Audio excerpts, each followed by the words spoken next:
ሰጥቶን እድሜም ተጨምሮልን የእግዚአብሔርን ቃል ለመካፈል ወደዚህ ቤተክርስቲያን መጥተናል። እግዚአብሔር ረድቶን ነው እንግዲህ የረዳን መጥተናል። ይህንን እድል ሲሰጠን ደግሞ ቀላል አይደለም።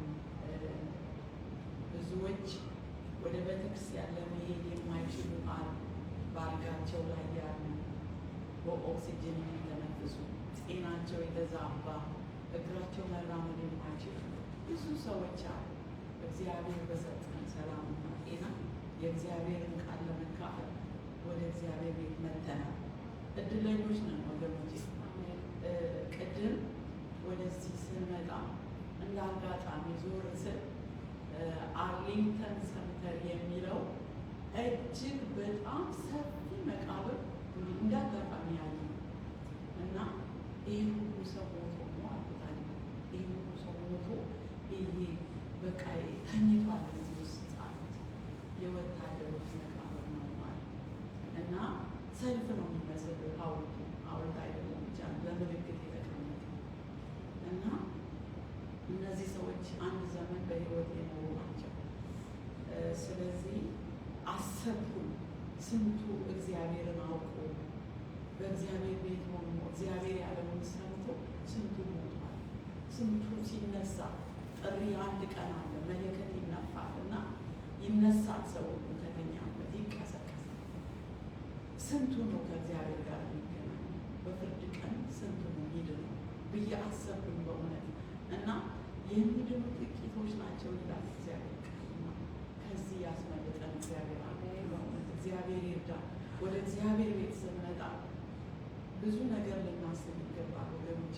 ዛሬ መጥተናል፣ ነገ የሚሆነው የሰው ሕይወት ከምድር ላይ በየትኛው እድሜ እንደሚጠራ ምንም የምናውቀው ነገር የለም። አሁን ቤተክርስቲያን በጣም ስንወጣ የሚያጋጥመን ነገር አናውቅም እና ወደ እግዚአብሔር ቤት ለመምጣት ያስቻላችሁ እግዚአብሔር ብቻ። በመጣችሁበት ነገር ደግሞ አንድ ነገር አስቡ። እንደ ቀልዳችሁ በእግዚአብሔር ፊት መቀመጥ ነው። በእውነት እግዚአብሔር የረዳው ዓለምን አስቡና ስንቱ በአጋንንት ቤት ውስጥ እንደሚገኝ በማይረባ እግዚአብሔር በማይከብርበት ቦታ እንደሚገኝ አውቃችሁ ዛሬ በእግዚአብሔር ፊት ስትሆኑ እድለኛ ነበሩ። አይቅለልባችሁ፣ በእውነት አይቅለልባችሁ። መቼ ከዚች ምድር እንደምንጠራ አናውቅም። ለመግቢያ ተናገር ዛሬ የአንድን ቤተሰብ ሕይወት እናያለን። እነዚህ ቤተሰብ ወይም ይሄ አሁን ማንሳው ታሪክ በእግዚአብሔር የተመረጠ እግዚአብሔር የሚያዘው የእግዚአብሔርን ድምፅ የሚሰማ ሰው አሁን ማንሳው። ነገር ግን የሰው ልጅ እንዴት እግዚአብሔርን እንደሚታዘዝና እንደማይታዘዝ የምናይበት ክፍል ነው። ጆሮአችሁን መንፈሳችሁን ወደዚህ መድረክ ይሉ እግዚአብሔር የተመሰገነ የሚያስተምረናል ብዬ አስባለሁ።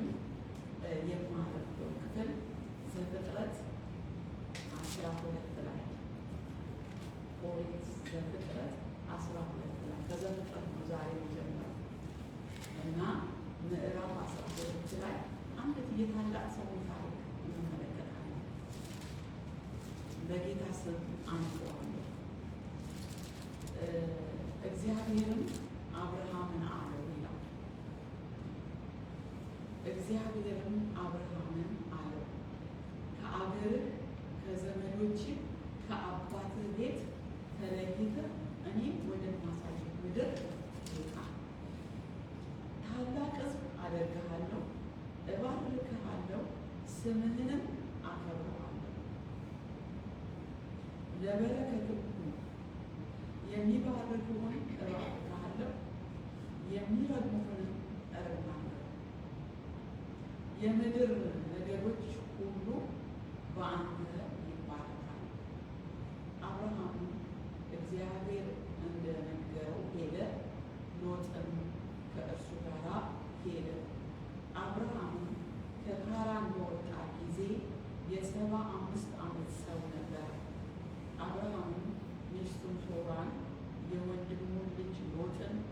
ያገኛቸው ከብት ሁሉና በካራን ያገኟቸው ሰዎች ይዞ ወደ ከነዓን ምድር ለመሄድ ወጣ። ወደ ከነዓን ምድር ገቡ። አብርሃምም እስከ ሴኬም ስፍራ እስከ ሞሬ የአድባ ዛፍ ድረስ በምድር አለፈ። የከነዓን ሰዎችም በዛን ጊዜ በምድር ነበሩ። እግዚአብሔርም ለአብርሃም ተገለጠለት፣ ይህችን ምድር ለዘርህ እሰጣለሁ አለው። እርሱም ለተገለጠለት ለእግዚአብሔር በዚያ ስፍራ መሠዊያን ሠራ። ከዚያም በቤቴል ምስራቅ ወዳለው ተራራ ወጣ። በዛም ቤቴልን ወደ ምዕራብ ጋይንን ወደ ምስራቅ አድርጎ ድንኳኑን ተከለ። በዚያም ለእግዚአብሔር መሠዊያን ሠራ፣ የእግዚአብሔርን ስም ጠራ። አብርሃምም ከዚያ ተነሳ፣ እየተጓዘም ወደ አዜብ ሄደ። በምድር ራብ ሆነ። አብርሃምም በዚያ በእንግድነት ይቀመጥ ዘንድ ወደ ግብፅ ወረደ። በምድር ራብ ጸንቶ ነበርና ወደ ግብፅ ለመግባት በቀረበ ጊዜ ሚስቱን ሳራን እንዲህ አላት፣ አንቺ መልከ መልካም ሴት እንደሆንሽ እነሆ እኔ አውቃለሁ።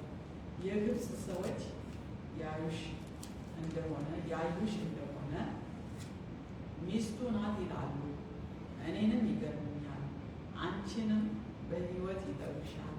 እንግዲህ በአንቺ ምክንያት መልካም ይሆንልኝ ዘንድ ስለ አንቺ ነፍሴ ትድን ዘንድ እህቱ ነኝ በይ። አብርሃምም ወደ ግብፅ በገባ ጊዜ የግብፅ ሰዎች ሴቲቱ እጅግ ውብ እንደሆነች አዩ። የፈርዖንም አለቆች አዩአት። በፈርዖንም ፊት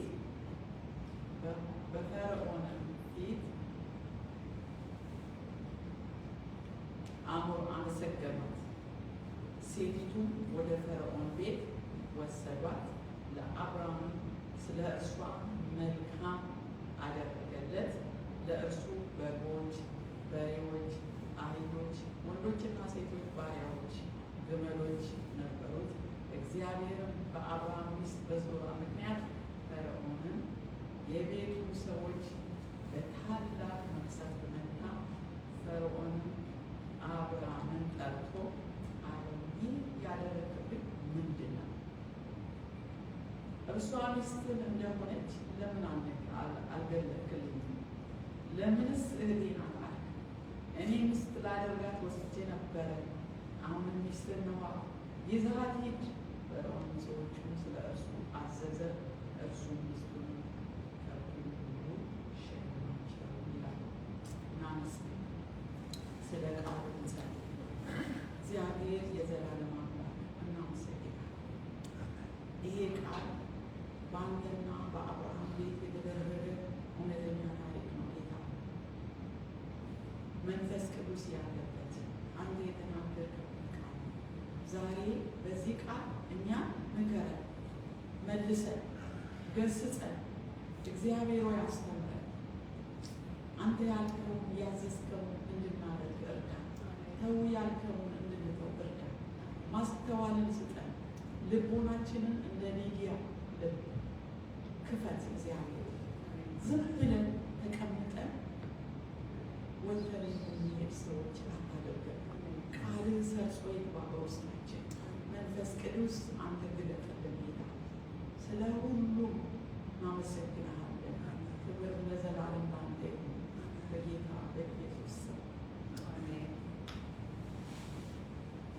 እንዳነበብኩላችሁ የአብርሃም ታሪክ ነው። ይህንን ታሪክ ሳነብ ለዚህ ታሪክ አንድ ርዕስ ሰጥተውት ምን የሚል ኑሮ ከእግዚአብሔር ትእዛዝ ጋር ኑሮ ከእግዚአብሔር ትእዛዝ ጋር የሚል ርዕስ ሰጥተውት። ለምን መሰላችሁ እንዲህ ያሉት? አብርሃም 3 ወንድሞች ነበሩት። ታራ ከሚባል ሰው የተወለደ እና ታራ 214 ወር እንደዚህ ዓመት ሲሞላ ስንት አሉ? 200 ዓመት እድሜ ሲሞላው ሞተ። ምን አልኩኝ? ሞተ። ታራ ሞተ። የማን አባት? የአብርሃም አባት። ዛሬ እንደ ጥያቄ እያደረጉ መከታተላችሁን ለማረጋገጥ እጠይቃለሁ። አንድ ሰው እንዲተኛ እንዲያንቀላፋ አዜም እንዲጫጫ ነው አልፈልግም። ፈታ ብላችሁ እንድትሰሙ ነው። ስለዚህ ታራ ከሞተ በኋላ እግዚአብሔር ለአብርሃም ተገለጠለት። የታራ ቤተሰብ እግዚአብሔርን የሚያውቅ አይደለም። በምን የሚኖሩ ናቸው?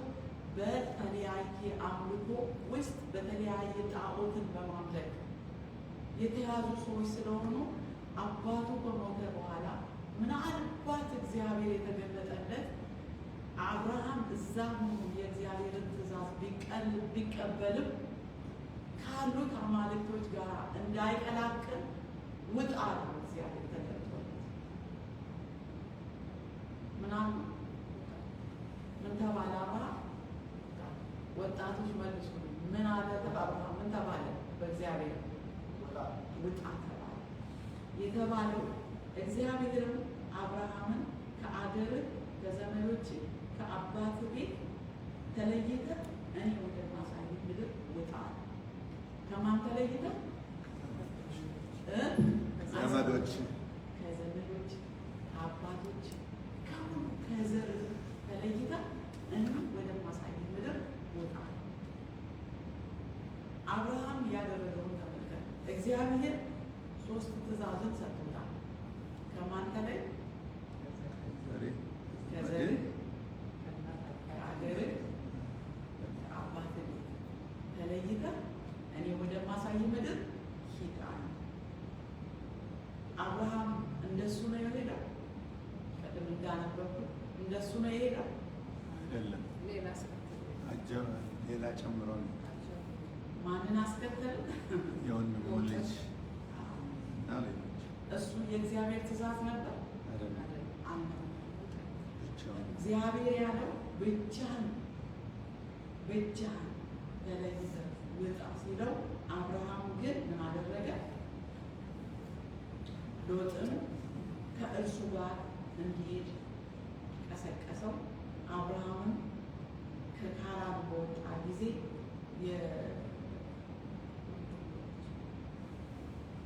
እነሱ ከመሆኑ በፊት ደግሞ ሌላ ቃል ኪዳን እግዚአብሔር ገብቶለታል አለው።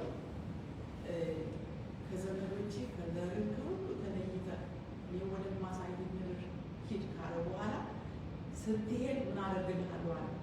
እባርክሃለሁ። የሚባርኩህን እባርክሃለሁ።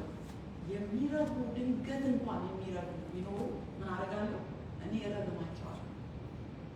በጣም ታላቅ ነገር ነው እግዚአብሔር ለአብርሃም ያደረገው።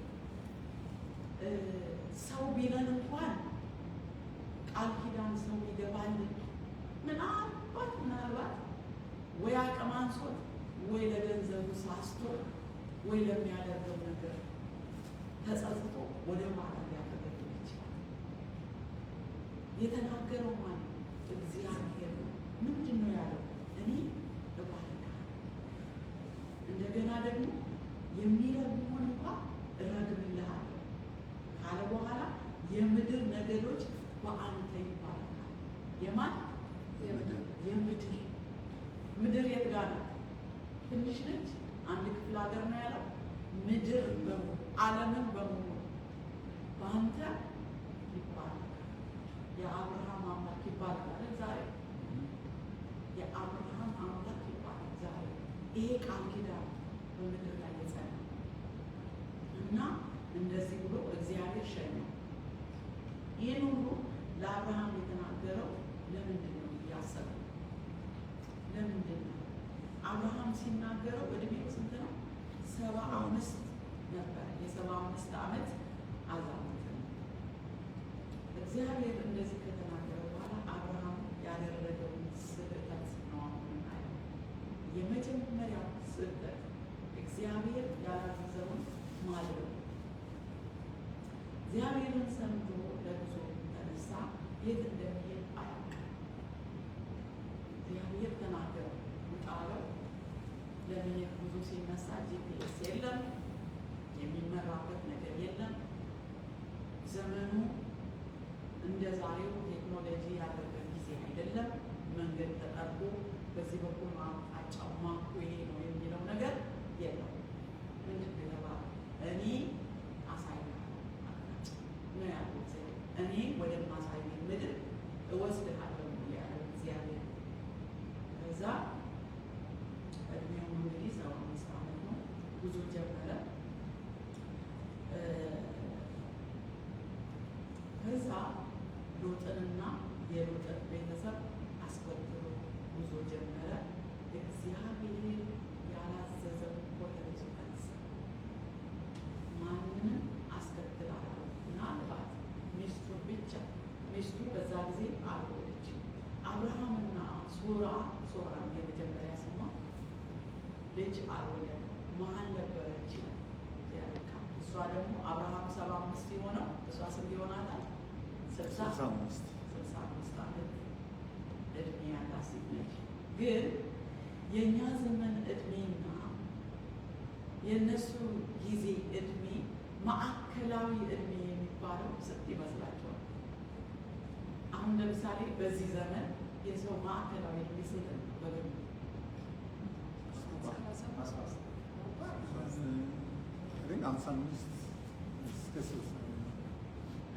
እስከ 40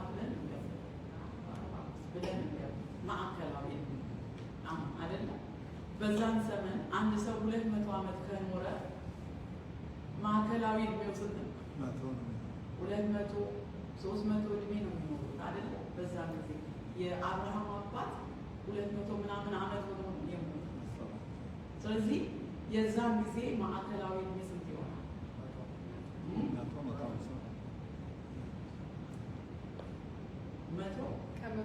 ያንስ በጣም ነው ያንስ። ልጅ ሆነው ነው የሚታዩ። 100 ዓመት የሞላ ሰው እንደ ዛሬ 16 20 ዓመት በሉት ልጅ ነው። ስለዚህ ሳራ ስትታይ አሁን የ100 ዓመት ሰው እሱ 75 65 ዓመቷ ነው። የስንት ዓመት እድሜ ይመስላል የምትታየው? በዛ ጊዜ ወጣት ሆና ነው የምትታየው። አብርሃም የፈራው ነገር አለ።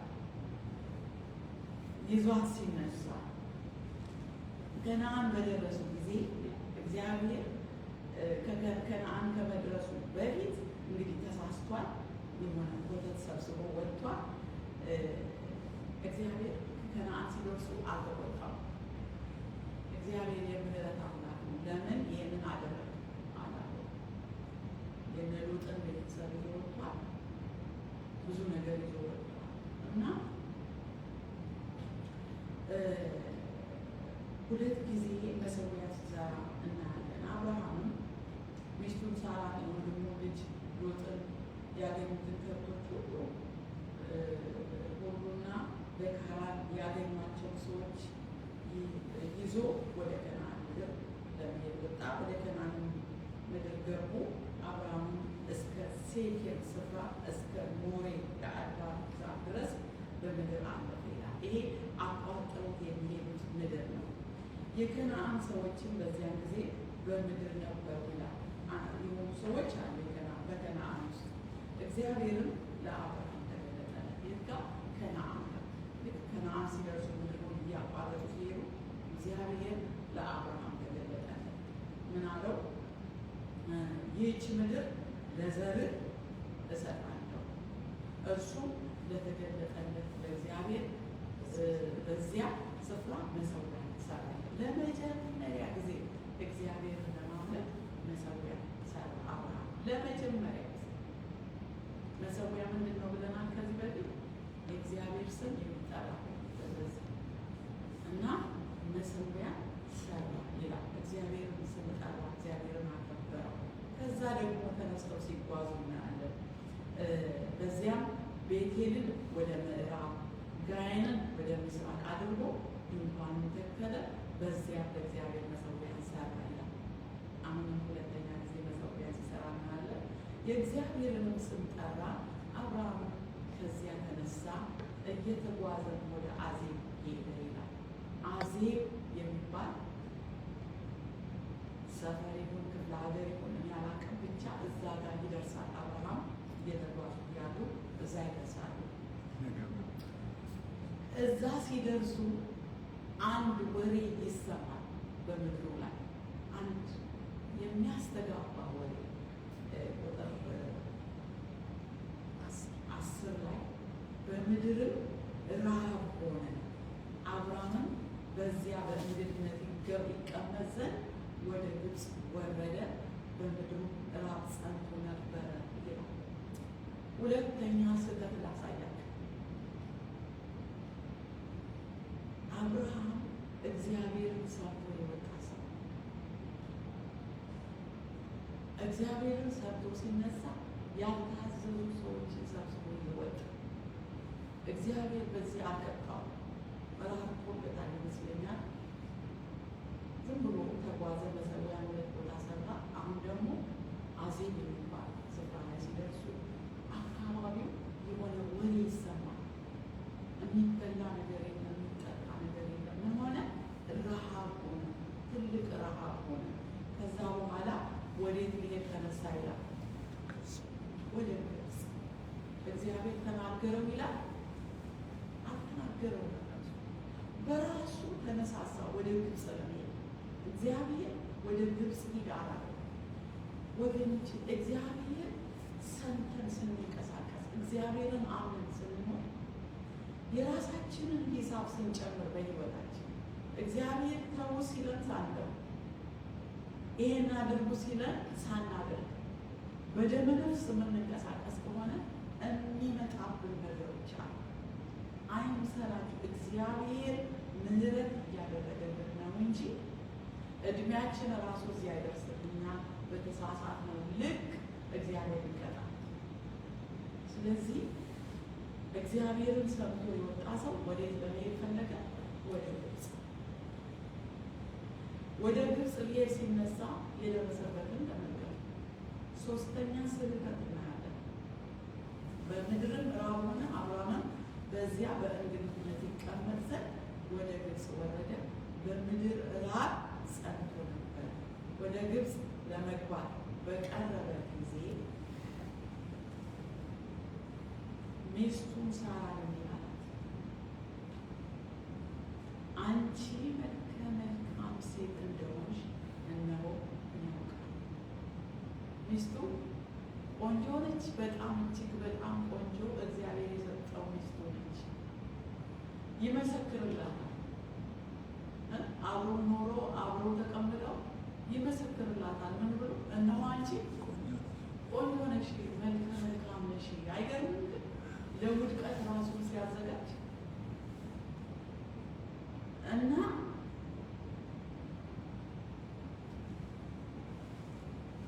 አንቺ መልከ መልካም ሴት እንደሆንሽ እንደሆነ ያውቃል። የግብፅ ሰዎች ያዩሽ እንደሆነ ሚስቱ ናት ይላሉ፣ እኔንም ይገርሙኛል። እግዚአብሔር ትሞታለህ ብሎታል። ይልቁንም እባርክሃለሁ አይደል ያለ።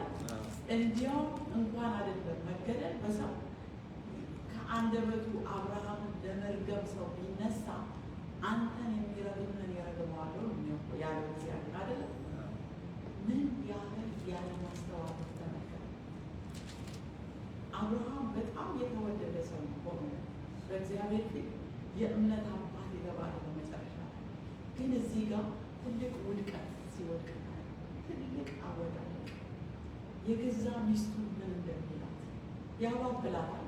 አንቺ ጎበነሽ፣ አንቺ ጎበነሽ ይመሰክርላታል። እስከ ዛሬ እኮ ብሏት አያውቅም። ቤቱ እያለች አንቺ እኮ ቆንጆ ነሽ ብሎ አላደነቃት። ለሰው ሊያስረክብ ሰው ቆንጆ ነሽ ይላል፣ ለሰው ሊሰጥ እና ምን አላት? የግብፅ ሰዎች ያዩሽ እንደሆነ ሚስቱ ናት ይላሉ፣ እኔን ይገድሉኛል፣ አንቺንም በሕይወት ይተውሻል። እንግዲህ በአንቺ ምክንያት መልካም ይሆንልኝ ዘንድ ስለ አንቺም ነፍሴ ትድን ዘንድ እህቱ ነኝ በይ። እንደው ራሴን ሳየው ስንቴ የሆነ እግዚአብሔር የማይስማማውን ነገር እንደው ከስጋ የተስማማው ትላለህ። በእውነት ምኑ ነኝ በይ? እህቱ ነኝ በይ። ግን ምኑ ነች? ሚስቱ፣ ያውም ቆንጆ ሚስቱ። ባል ሚስቱን አሳልፎ ይሰጣል። እኔ ይኸው በመጽሐፍ ቅዱስ ለመጀመሪያ ጊዜ አብርሃም ሚስቱን አሳልፎ ሲሰጠው ምናየው። ምኑ ነኝ በይ? ስለዚህ በትክክል እንደሚወስዷት አውቁ። በትክክል እና አንቺን ለመውሰድ ሲነሱ እኔን ይገሉኛል።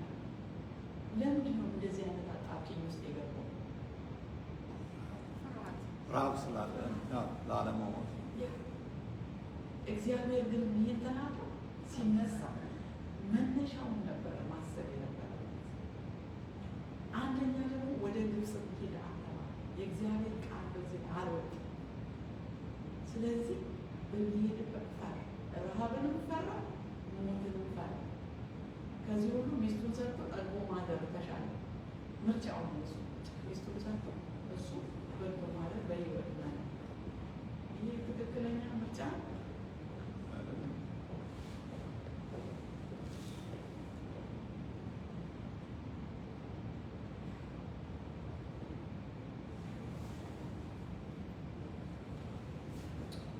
አብርሃም ወደ ግብፅ በገባ ጊዜ የግብፅ ሰዎች ሴቲቱን እጅግ ውብ እንደሆነች አዩ። ሴጣን ከባድ ነው ወገኖች። በአፉ የተናገረው ነገር ሆነ። ምን እንደሆነች አዩ? ውብ እንደሆነች አዩ። ማን? የግብፅ ደግሞስ ተራ ሰዎች ቢያዩት ምን አለበት? ለፈርዖን ለንጉሱ ቅርብ የሆኑ ደግሞ ለሱስ ማጨባቸው አይገርም? አብርሃም ወደ ግብፅ በገባ ጊዜ የግብፅ ሰዎች ሴቲቱን እጅግ ውብ እንደሆነች አዩ። የፈርዖንንም አለቆች አዩአት። በፈርዖን ፊት አመሰገኑ። መጀመሪያ ጫወታው ተጀመረ። አዩአት ይላል። ምን ያህል ሁላችሁ የዘራነው ነገር ተከትሎ እንደሚያሳጭደን ተመልከቱ። አንቺ ምንድን ነሽ አለ እሱ። ቆንጆ ነሽ፣ ውብ ነሽ አለ። እነሱ ምን አሉ? አንቺ ቆንጆ ነሽ። ሴጣን እንዴት ስትራቴጂ እንዳለ እሱ ያለውን እኮ የደገሙት። ስለዚህ በፈርዖን ፊት ነው ደግሞ ያመሰገኑት። እንዴት እዛ ጋር እንደደረሱ እግዚአብሔር ይወቁ እና በፈርዖን ፊት አመሰገኗት። ሴቲቱን ወደ ፈርዖን ቤት ወሰዱ። ዓይኑ እያየ ወደ ፈርዖን ቤት ሚስት ትሆነው ዘንድ ይዘዋት ሄዱ። እግዚአብሔር ይህን ተናግሯል ከመነሻው። አሁን ማን ሞት አብርሃም ሚስቱን እንዳደረገው ተነጥቆ በቃ አንተ ሂድ እንደተባለ እግዚአብሔር ዝም ቢል አብርሃም የተነገረው የተስፋ ቃል መጨረሻ ላይ በእግዚአብሔር ላይ የሚነሳ አይመስላችሁ? እንዲህ ብለህ አውጥተኸኝ ከቤቴ እንዲህ አደረገኝ አይልም? ሲመቻች ነገር ሲሳካ በራሱ ስህተት እግዚአብሔር ግን ራራለች። የፈርዖን አለቆች አዩአት፣ በፈርዖን ፊት አመሰገኗት። ሴቲቱንም ወደ ፈርዖን ቤት ወሰዷት። ለአብርሃም ስለ እርሷ መልካም አደረገለት። ጥሎሽ ሰጠው ለአብርሃም። ምን አደረገለት? በጎች፣ በሬዎች፣ አህዮች፣ ወንዶች፣ ሴቶች ባሪያዎችም ግመሎች ነበሩት። እግዚአብሔርም እንግዲህ እነዚህ ነገሮች ተሰጠው ለአብርሃም። ጥሎሽ ተጣለለት። እነዚህን ጥሎሾች ይዘህ ወደ ቤትህ የተባለ ብዙ ሀብት ነው የተሰጠው። እግዚአብሔርን ስራ እንመልከት። እግዚአብሔርም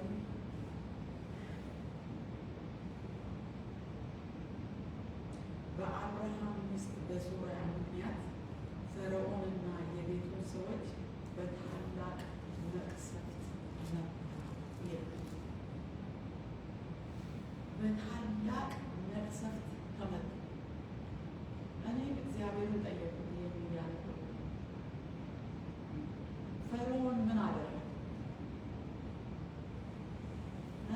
የፈርዖን ቤተሰብ ምን አደረገ? እህቴ ነች አለ፣ ወሰዷል። እንዲያውም ትልቅ ክብር ተደረገለት ለሱ፣ በጣም ሀብት ሰጡት፣ በደስታ ሸኙ። ለምንድን ነው እነሱ በመቅሰፍት የተመቱት? እግዚአብሔር ይህንን ባያደርግ ብሎ አብርሃም ሳራን ሚስቴ ነች ብሎ ቢከራከር የእውነትም ይገርማል። ለምን ይገርማል? ተሳስቷል አብርሃም። እግዚአብሔርን እዚህ ጋር አላመነም። እግዚአብሔር ግን ለእሱ ታማኝ ነው። ለእሱ ቃል ገብቶለታልና ገና ከሀገሩ ከህዝቡ ከወገኖቹ ተለይቶ ሲወጣ መታዘዙን አይተው ምንም እንኳን የተሳሳተ ነገር ቢያደርግም ለእግዚአብሔር ታዞ አይደለ ወደማያውቀው ወገኖቹ በሌሉበት ምድር ሊወጣ ታዟል። ወጥ እግዚአብሔር ያንን ቃል ኪዳን ጠበቀ። ስለዚህ ምን አደረገ እግዚአብሔር? መቅሰፍቱ ምን እንደሆነ አልተገለጠም። ቁስል ይሆን እባጭ ይሆን ራስ ምታት ይሆን ቁርጥማት ይሆን አናውቅም፣ ግን በመቅሰፍት ቀረ። ገና ወስዷ ምንም የባልና የሚስት ወግ ሳያዩ በቃ አትነካትም። በሌላ ምዕራፍ ላይ እንደውም እንዳትነካት ብሎ አስጠነቀቃት ነው የሚለው። እንዳትነካት የአብርሃም ሚስት እንዳትነካት እና እግዚአብሔር አምላክ ለአብርሃም በተናገረው ቃል ኪዳን መሰረት ጠበቀ። ምንም እንኳን ስንፍና ቢያሳይም እግዚአብሔር ተጠነቀቀለት። እኔ አንድ ነገር ልበላችሁ ወገኖች፣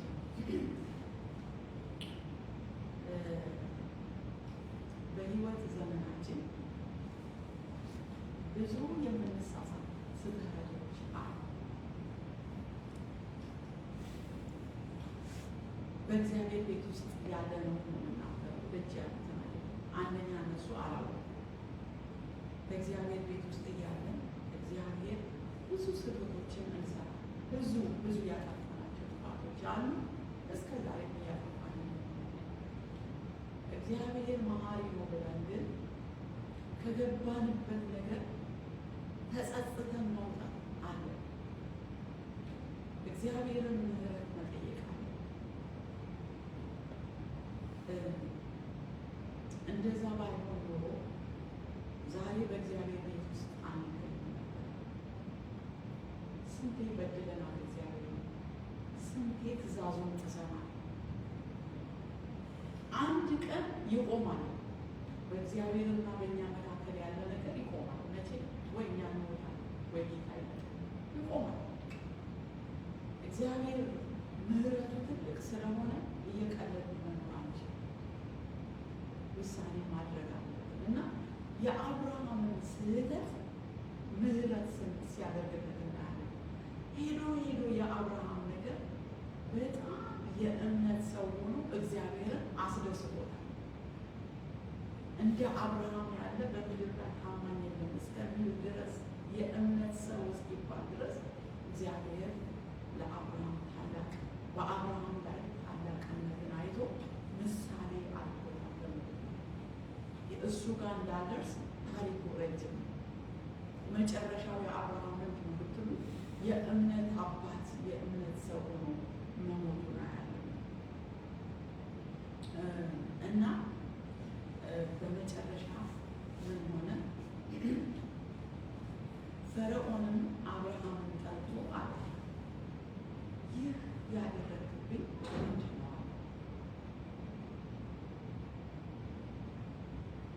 ፈርዖን አብርሃምን ጠርቶ፣ ምክንያቱም ሰዎቹን ቤተሰቡን የፈርዖንን ቤተሰብ በሙሉ እግዚአብሔር በመቅሰፍት የመጣው ለአብርሃም ሲል እንዲደነግጡ እግዚአብሔር ያደረገው እንዲደነግጡ።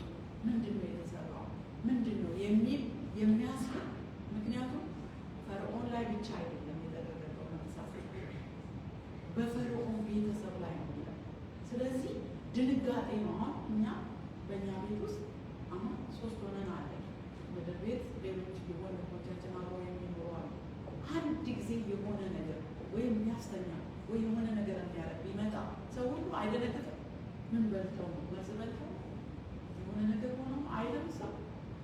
እንደዛ ድንጋጤ እግዚአብሔር ያደረገው በፈርዖን ቤት ውስጥ። ስለዚህ ፈርዖን ደነገጠ።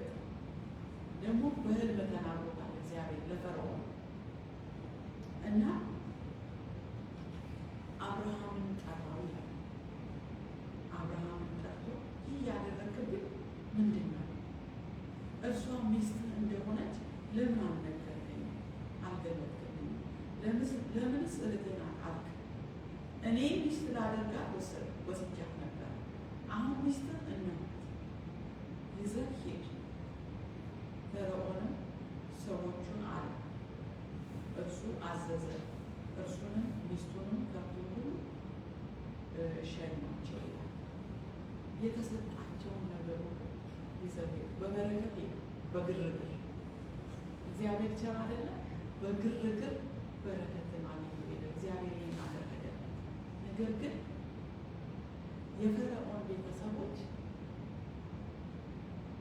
ትልቅ መቅሰፍት ወድቆባቸው ነበር። እግዚአብሔር አይራራ።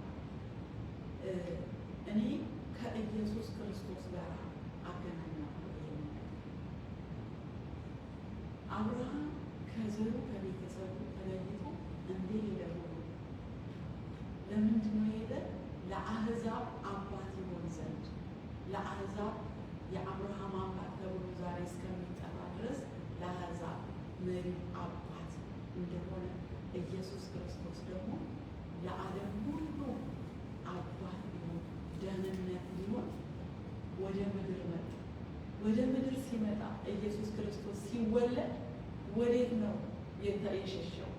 ሊገደል ነበረ። እሱ ገና ንጉሥ ተወለደ ሲባል ፈርዖን ሊገለው ነበር አይደል? ሄሮድስ ሊገለው ነበር ንጉሥ ተወለደ ሲባል። ስለዚህ ወዴት ነው የሸሸው? ወደ ግብፅ። መልአክ ተገልጦ ወደ ግብፅ ሸሸ ይላል። አንድ ነገር አሰብኩ እዚህ ጋር። ይሄ ቃል ያለው ማቴዎስ ምዕራፍ 2 ከ13 እስከ 16 የጌታ የኢየሱስ ክርስቶስን መወለድ እናያለን። 7 ሰገሎች መጥተው እንደጎበኙት እናያለን። ከዛ በኋላ የእሱን መወለድ 7 ሰገሎች መስመር ስተው ኮከብ እየመራቸው መስመር ሲስቱ ወደ ንጉሥ ቤት ሄዱ። እዚህ ምድር ንጉሥ ተወልዷል። ኢየሱስ ክርስቶስ ሲወለድ ማለት ነው። ማቴዎስ 2 13-16 እና እንደዛ እና ለተወሰነ ጊዜ በኮከብ ተመርተው የመጡት ነገሥታት 7 ሰገሎች መስመር ሳቱ። የሆነ ቦታ ላይ ኮከቡ አልታያቸው መሰለኝ፣ የእግዚአብሔርን ፈቃድ ይሁን አላውቅም። ሳቱና ንጉሱን ለምን ሄደን አንጠይቅም ብለው ወደ ንጉሱ ሄዱ። ሲሄዱ ንጉሱ ደነገጠ። እኔ ያለው የምን ንጉስ ነው ብሎ ደንግጦ 7 ሰገልን እናንተ ሰግዳችሁ ስትመለሱ እኔ ደግሞ ሄጄ ሰግድለታለሁ ለእሱ ብለው ለ7 ሰገሎች ከተናገረ በኋላ ሲሄዱ ሸር እንደሆነ ገብቷቸዋል። እነዛ ሰዎች እንደደነገጠ ከፊቱ አይተዋል። ጌታ ኢየሱስን ሂደው ይዘው የመጡትን ስጦታ ከሰጡ በኋላ በሌላ መንገድ አድርገው ንጉሱ እንዳያገኛቸው ሄዱ። ሲጠብቃቸው አልመጡ። ከዛ ምን አደረገ? ከ2 ዓመት በታች የሆኑ ሕፃናትን ገደላቸው። ንጉሱ በዛ መሀል እንዲሞት ስለፈለገ ገደላቸው። ከ2 ዓመት በታች ያሉትን ሕፃናት በሙሉ ገደለ። በዚህ ምክንያት ይህ ከመሆኑ በፊት መልአክ ተገልጦ ለዮሴፍ ሕፃኑን ይዘህ ወደ ግብፅ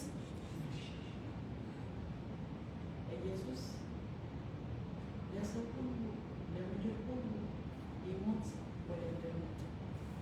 ገና በሕፃንነቱ ሂድ ተባለ። አብርሃም ሂድ ተብሎ አይደል የወጣ ለአሕዛብ አባት ነው። ኢየሱስ ክርስቶስ ደግሞ ለመላው ዓለም ደህንነት ሊሆን ሕይወቱን ዋጋ ሊከፍል ገና በሕፃንነቱ ሂድ ተባለ፣ ሽሽ ተባለ። ይህንን ስናይ እግዚአብሔር አይችልም? መልአኩን ልኮ ሄሮድስን መግደል አይችልም? እግዚአብሔር ግን ጌታ ኢየሱስን በምድር ላይ ሰዎች የሚቀምሱትን መከራ ተርቦ አይቷል፣ ተሰዶ አይቷል፣ ተጠምቶ አይቷል፣ ተስቦ አይቷል። ለምን? ለሰው ሊራራ ስለፈለገ። እሱን አይቶ ሰው እንዲጽናና እሱ እንኳን እንዲሆኗል ምንድን ብለናል።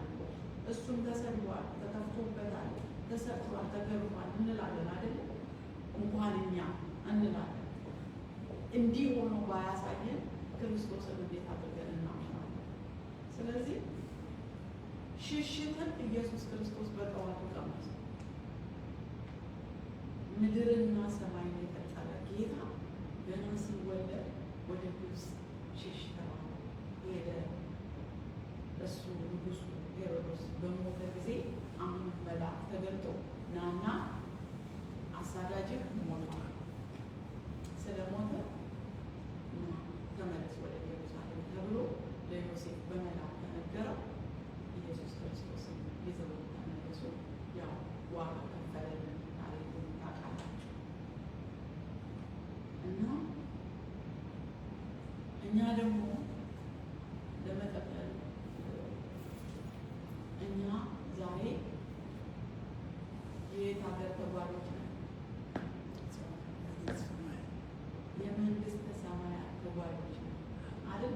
ለምን ወደ ቸርች እንመጣለን? እሱ ማለት ስለዚህ ጌታ ኢየሱስ ክርስቶስ መጥቶ ዋጋ የከፈለ እኛ የጽዮን ተጓዦች ነን። መንግስተ ሰማያትን እንወርሳለን ብለን ያለን ሰዎች ነን። ተስፋ የምናደርግ ጌታን በተስፋ የምንጠብቅ ሰዎች ነን። ስለዚህ ዛሬ አሳዳጅ የለም፣ ከቤተ ክርስቲያን ሊያስወጣ የሚፈልግ የለም፣ ከህይወት ጎዳና ሊያስወጣ የሚፈልግ የለም። ማንን ነው የምንሰማለን? እግዚአብሔር መስማት ያለብን እግዚአብሔር ነው። አሳዳጅ ያለ ዛሬም አይተኛም፣ ጠላት አይተኛም። ወገኖች ከቤተ ክርስቲያን ሊያስወጣ ከህይወት ሊያስወጣ የእግዚአብሔርን ትእዛዝ እንዳንጠብቅ ይኸው ሰው ሁሉ አመፀኛ ሆኖ በዚህ ዘመን ይኖራል። እግዚአብሔርን ከመስማት ይልቅ ስጋውን ይሰማል፣ ወገኑን ይሰማል፣ ጓደኛውን ይሰማል። ዓለም ድብልቅ ልቆ አመጥቷል። በተለይ ደግሞ በዚህ ዘመን ሰው ወንጌልን ሊያገለግል ተጠርቶ ጓደኛውን ይሰማል። እግዚአብሔርን ከመስማት ይልቅ ጥሪውን ከመስማት ይልቅ እግዚአብሔርን ከማገልገል ይልቅ እዚህ ጋር የሚወሰወሰውን የባልንጀራውን ድምፅ ይሰማል። የአድመኝነትን ድምፅ ይሰማል። የተጠራለትን ትቶ አገለግላለሁ ብሎ ቃል ኪዳን በእግዚአብሔር ፊት የገባውን ትቶ ከጎኑ ያለውን ሰው ይሰማና የተጠራለትን ነገር መሬት ይጠላል። ስለዚህ ምን ይሆናል? ሁልጊዜ ድብቅ ሆኖ እግዚአብሔር ያላለው በማድረግ በዘመናችን ሁሉ በእውነት ሞትም ቢሆን ለእግዚአብሔር መታዘዝ መልካም። አሁን የሚመጣው ዘመን እኮ ህይወት የሚጠይቅ ቀላል ጊዜ አይሆንም። ይሄ ቴክኖሎጂው የት ጋር እንደደረሰ የሚያሳስት ብዙ ነገር ይዞ እየመጣ አሁን እንኳን ብዥ እያለብን ማለት ነው። ብዙ ነገሮች እየተፈጠሩ ምን አለበት ሊያስብለን ይህም ብንጠቀም ምን አለበት ሊያስብለን የሆነ ነገር እየሆነ ነው አሁን ማለት። ስለዚህ ማንንስ እንስማ? እግዚአብሔርን እንስማ። ከረጅም ዓመት ከሺዎች ዓመት በፊት ተጽፎ የተቀመጠ ዛሬ አዲስ ነው ቃል። ይህ ዘመን ቆጥሮ ቆጥሮ መለስ ብለን ስናነበው ዛሬ የሚሆነውን ይነግረናል መጽሐፍ ቅዱስ። ዛሬ በዚህ ዘመን የሚሆነው ይነግረናል። የሚገርም